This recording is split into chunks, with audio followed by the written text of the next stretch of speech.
Prime minister and council of ministers. Prime minister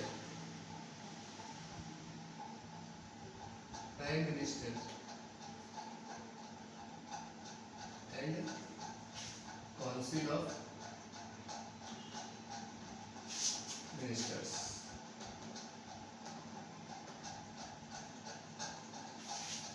प्रधानमंत्री और मंत्रिपरिषद। हमें पता है कि भारत एक लोकतंत्र देश है और यहाँ के जो सिस्टम्स है जनता के हाथ में सब कुछ होते हैं, लेकिन हम डेमोक्रेट की ओर हम क्यों, अगर हम पुराना इतिहास अगर अपना उठाए तो हम देखते हैं कि मध्यकालीन भारत में हमारी जो शासन व्यवस्था थी सेंट्रलाइज थी। उससे पहले भी राजा हेड होता था, लेकिन हमने आज़ादी के बाद अंग्रेज से जब हमें स्वतंत्रता मिली तो हमने लोकतंत्र क्यों होता है। तो लोकतंत्र में दो तरह के सिस्टम होते हैं, डेमोक्रेसी डेमोक्रेसी डेमोक्रेसी डेमोक्रेसी मतलब लोकतंत्र। लोकतंत्र में टू टाइप्स के सिस्टम चलते हैं। फर्स्ट पार्लियामेंट्री सिस्टम,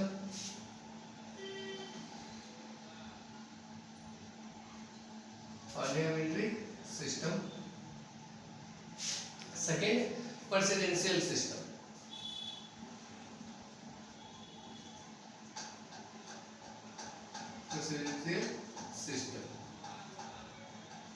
ठीक, अब हमको पता है कि जो पार्लियामेंट्री सिस्टम है वो कहाँ है। ये हमने संसदीय शासन प्रणाली हमने ब्रिटेन से लिया है, ब्रिटेन में है और इंडिया में।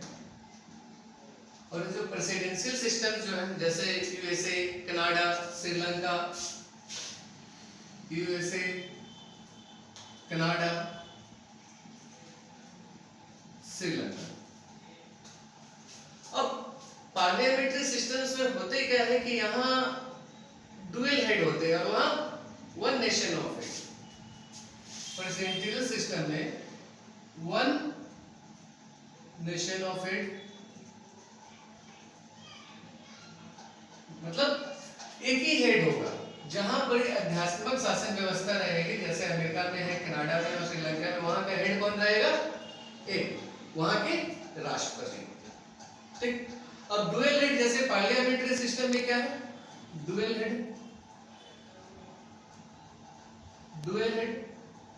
में हम देखते हैं एक होता रियल हेड और नॉमिनल हेड।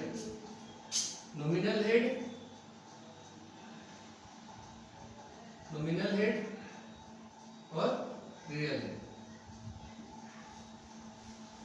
आपको पता है कि नॉमिनल हेड में हमारे यहाँ प्रेसिडेंट है। जैसे नॉमिनल हेड में देखेंगे तो यूनाइटेड किंगडम में भी आप देखिए, यूनाइटेड किंगडम में भी वहां की क्वीन। इंडिया में कौन हो जाएगा? President.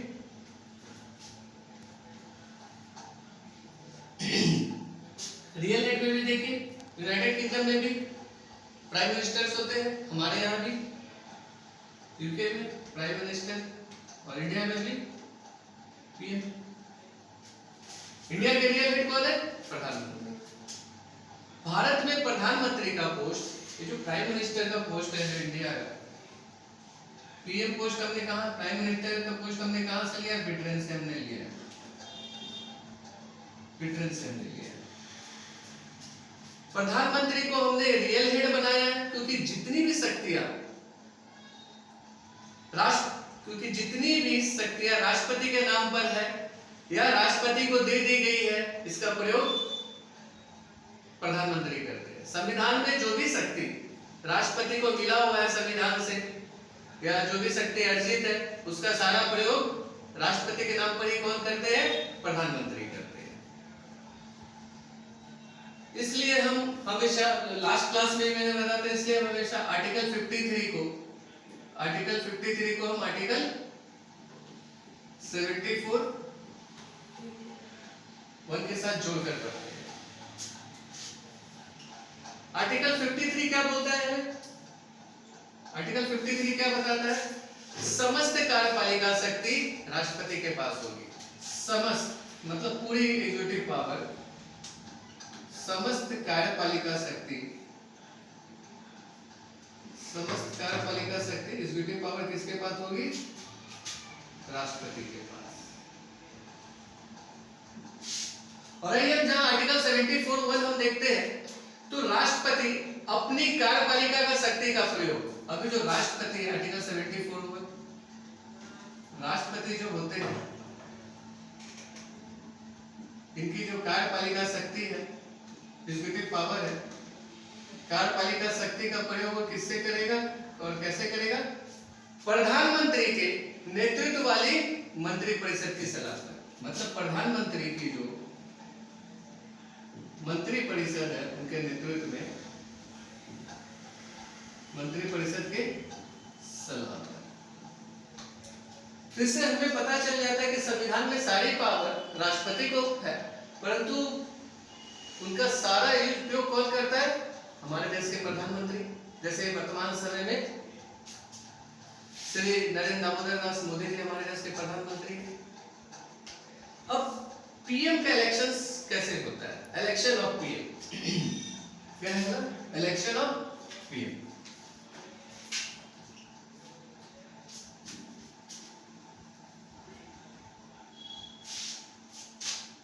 Election of PM, PM का इलेक्शन देखते हैं।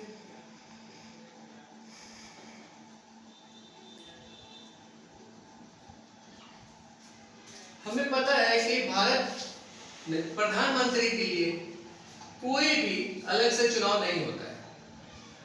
प्रधानमंत्री के लिए भारत में कोई भी अलग से चुनाव नहीं होता है, बल्कि आर्टिकल 75(1) में जो उल्लेख किया गया है, आर्टिकल 75(1), आर्टिकल 75(1) में बताया गया है कि राष्ट्रपति सदन में बहुमत दल के नेता को, जो आम चुनाव में जो बहुमत दल के नेता जीत के आए हैं, राष्ट्रपति बहुमत दल के नेता को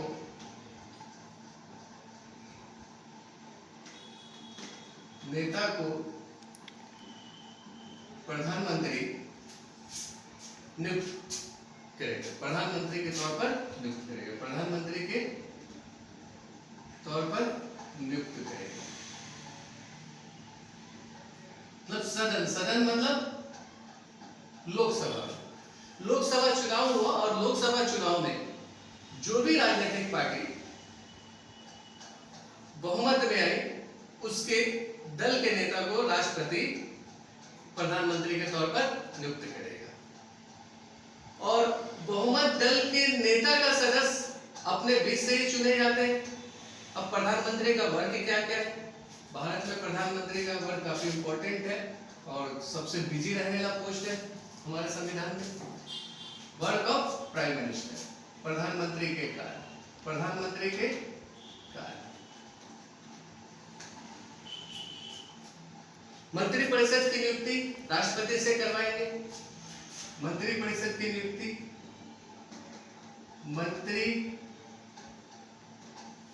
मंत्रिपरिषद की नियुक्ति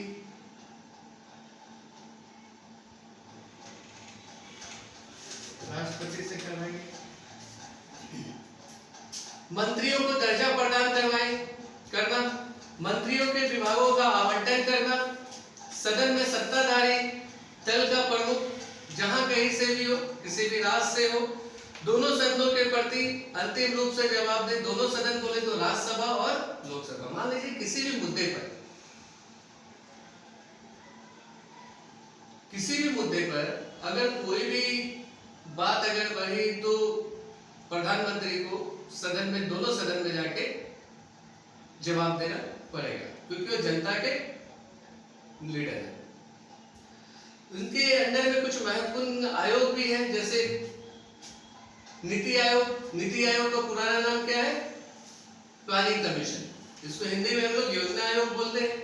राष्ट्रीय सुरक्षा परिषद, राष्ट्रीय विकास परिषद, अंतरराज्यीय परिषद, नेशनल पॉपुलेशन कमीशन।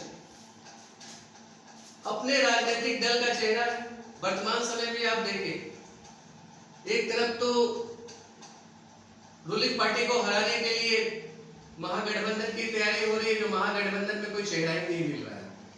और अभी बीजेपी लीड कर रही है, बीजेपी में मात्र एक ही चेहरा है, वर्तमान में प्रधानमंत्री उन्हीं के नाम से चुनाव हो रही है। तो अपने राजनीतिक दल का चेहरा होता है या अंतर्राष्ट्रीय पटल पर भारत का चेहरा होता है। आज में इंटरनेशनल पोडियम पर हमारा चेहरा कौन है? हमारे प्रधानमंत्री।